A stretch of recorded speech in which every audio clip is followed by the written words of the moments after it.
আমরা তো দৌড়ে পিছে যেতেছি, খালি দেখি গুলি চলে আর একজন করে পড়ে যায়। আমি এই করে বলারে বলছি আমার একটা সন্তান মানে মাথার মধ্যে মাইরা এক দিক দিয়ে ঢুকে আরেক দিক দিয়ে বেরিয়েছে। বাবার বাড়ি মাটিটা দিতে বাবার বাড়ি মাটিটা দেয় না, আমার বাড়ি মাটি দিতে। ওনাদের উদ্দেশ্য ছিল যে এক লাইনে একটা করে মারবো, ওই একটা করে মারলে ওই লাইনে কেউ থাকবো না।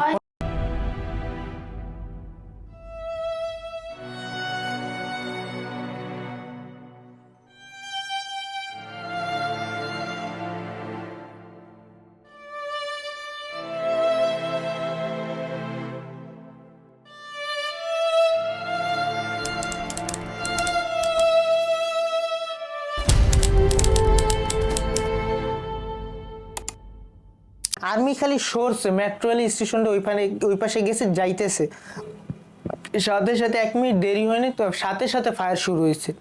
তখন ওই মানে 5 মিনিটের মধ্যে কয়েকটা খালি দেখি কি আমরা তো দৌড়ায় পিছে যেতেছি, খালি দেখি গুলি চলে আর একজন করে পড়ে যায়, চলে একজন করে পড়ে যায়। তো ঠিক তখন আমরা ওই লাইনটাই গিয়ে দাঁড়াইছি, কারণ ওই গলিটার মধ্যে আমরা ভাবছি সেফ, কারণ ওই গলিটার মধ্যে তো পিছে স্কুল, শ্যামপাড়া স্কুলটা, তো স্কুলের মধ্যে আমরা তো জানি কিছু হবে না।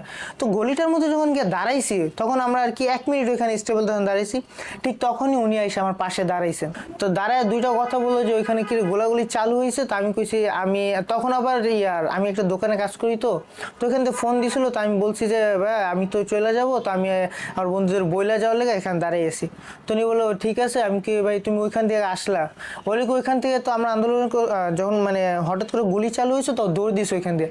তো বললো যে দৌড় দিছে না, ঠিক তখনই একটা গুলি এসে লাগলো কোথা থেকে, মানে আমি ওনার সাথে দাঁড়িয়ে আছি, উনি হঠাৎ করে পড়ে গেল, তো আমি পিছে তখন দৌড় দিছি।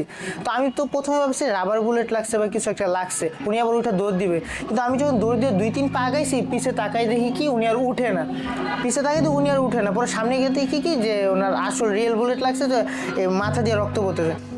তো ধরেন ওনাকে তো ওই 1 মিনিটেই ওনাকে এমটা করে একবার মাথার মধ্যে মারছে, মানে মাথার মধ্যে মাইরা এক দিক দিয়ে ঢুকে আরেক দিক দিয়ে বেরিয়েছে। তো স্নাইপারগুলো এম করে মারছে। তো বুঝলেন ওইখানে যদি উনি না দাঁড়াইতো, ওখানে আমি দাঁড়াইছিলাম, আরও অনেক মহিলার দাঁড়াইছে, অনেক পুরুষ দাঁড়াইছে ওইখানে, ঠিক তখন আমি একবার তার সাথে দাঁড়াইছিলাম। তো গুলিটা তো আমার গায়ে এম তো করতেছিল, আমার গায়ে লাগতে পারতো। ওনাদের উদ্দেশ্য ছিল যে এক লাইনে একটা করে মারবো, ওই একটা করে মারলে ওই লাইনে কেউ থাকবো না, ওনাদের কথা আন্দোলন করতেই দিব। আমার সন্তান আমার থেকে না কইয়া আন্দোলনে যাইতো, প্রত্যেক দিন আন্দোলনে যাইতো। আমি জানতাম না যে প্রত্যেক দিন কীভাবে আন্দোলনে যাইতো। ও যাইতো বাইরে, আমি জানতাম বন্ধুগুলোকে খেলা করতে যাই, খেলতে যাই। ক্রিকেট খেলানোর খুব নেশা, ক্রিকেট খেলতে যাইতো, ক্রিকেট অনেক খেলতে পারতো। তাই না, আমি তো ভাবছি যে ক্রিকেট খেলাতে যাই, ওই যে আমরা আন্দোলনে যাইতো, তা তো আমি জানতাম না। আন্দোলনে যাইয়া ও যেদিন যায় সেদিন আমি বারবার ফোন করি, আব্বু কই আসো, আব্বু কই আসো, তুমি আসো, বাসায় আসো, ভাত খাও, ভাত খেতে আসো। আম্মু তুমি খাইয়া শুয়ে থাকো, ঘুমাও একটু, আমি আসি, ভালো আছি, আমি খাইয়ে নিচ্ছি আমার বন্ধুদের সাথে। কিন্তু খাইছে না খাইছে কইতে পারি না, ও আমার কাছে কইছে খাইয়াছি। বন্ধু কত শুনে দুপুরে খাই না, এমনি আবি যাবি খাইছি না। খাইয়া বাজানের সন্ধ্যার সময় 4টার সময় ফোন করছি, বাজান আমি স্বপ্নে দেখছি তুই কই আছো, তো আমি স্বপ্নে খারাপ দেখছি ঘুমাইয়া, তোর পুলিশে ধরে নিছে, তুই বাসায় বাসায়। হাসে আর কয় মা আমার পুলিশে ধরে নাই, আমি ভালো আছি, তুমি করো, চিন্তা করো না, আমি আইসা ভরমো আইসা ভরমো।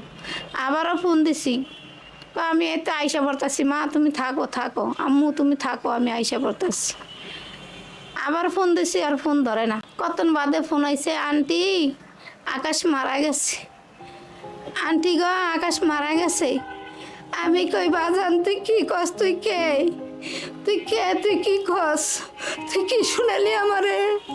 আমার একমাত্র ছেলে, আমি রাত্রে শুইলে পিঠের ভিতরে ধুয়াই, আর বুগুলো শুইলে আর পাতা করে ধরে শুয়ে থাকি। আমি কইনি আমার এত বড় ফুলা হয়েছে, আমার এত বড় ফুলা আমি মনে করিনি কোনো সময়। আমি আমার কইলে আমি বড় হয়েছি না, তুমি এখনো এরকম করো। আমি কই তুমি আমার মনে হয় তুমি আমার কাছে আজকেই হইছো, হবাই হইছো, তুমি আমার কাছে এই এখনই অলি, আমার এরকম মনে হয়। আমি তো মনে হয় না তোমার বড় হয়েছে বাবা, তুই খেলে গেলে। আমি এই করে বলারে বলছি আমার একটা সন্তান, এই সন্তানের খায় আন্টি আকাশ মারা গেছে। তাকে ফোন দিয়ে বলছে যে আকাশ ভাইয়ের নাকি গুলি লাগছে। তো আমার প্রথমে বিশ্বাস হয় না, হয়তো আমি ভাবছি যে আমার কথাটা হয়তো লিক হয়ে গেছে, যে আমার গুলি লাগছে, হয়তো ওরা ভুলে অন্য কিছু বলে ফেলেছে। তখন আমি এটা জানতেই আমি কিছু হয় নাই, ভাইয়ের কিছু হয় না, আমি দেখতেছি বলে আমি নিচে চলে যাই। তৎক্ষণাৎ নিচে চলে যাওয়ার পর ওই যে ওনার সাথে যে ওনার বন্ধুটা ছিল ও আসে, দেখি কাঁদতে আসতেছে। পরে ওনার থেকে জানলাম যে সত্যি সত্যি নাকি ভাইয়ের মাথায় গুলি লাগছে। তারপর আমরা কি করব, তারপর আমি আর আমার কিছু লোকদেরকে নিয়ে আরো আমি ওদিকে চলে যাই। মানে আজমল হসপিটাল যখন জানতে পারছি, আমরা ছিলাম রাস্তার এই পারে, ওই পারে হচ্ছে হসপিটালটা।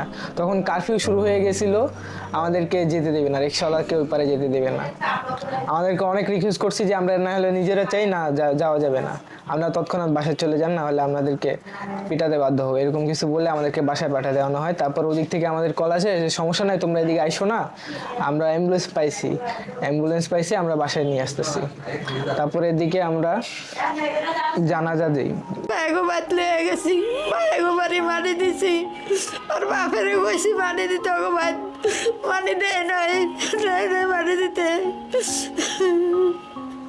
ছোট কালায় ভালো আছে গেছে গা, ওই আরো দুটা বিয়া করে বউরি সংসার করে থাকে, আমার লোকে থাকে না, আমার কেউ না।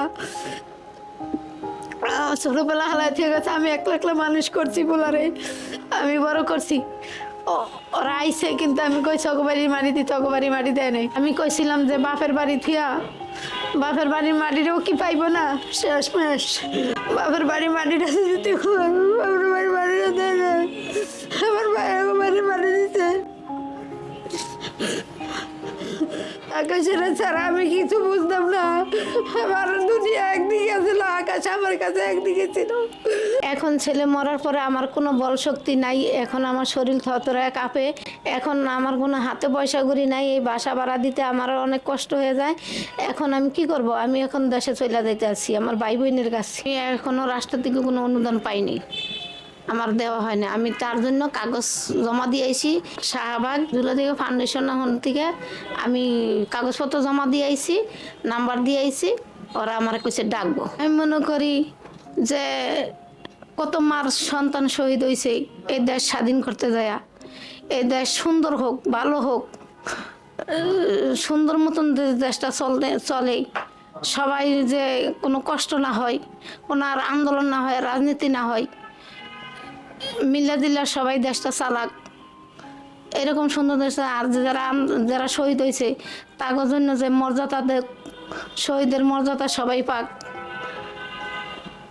দেশের জন্য যখন ওরা শহীদ হয়েছে করছে, এটার মর্যাদা পাক করা।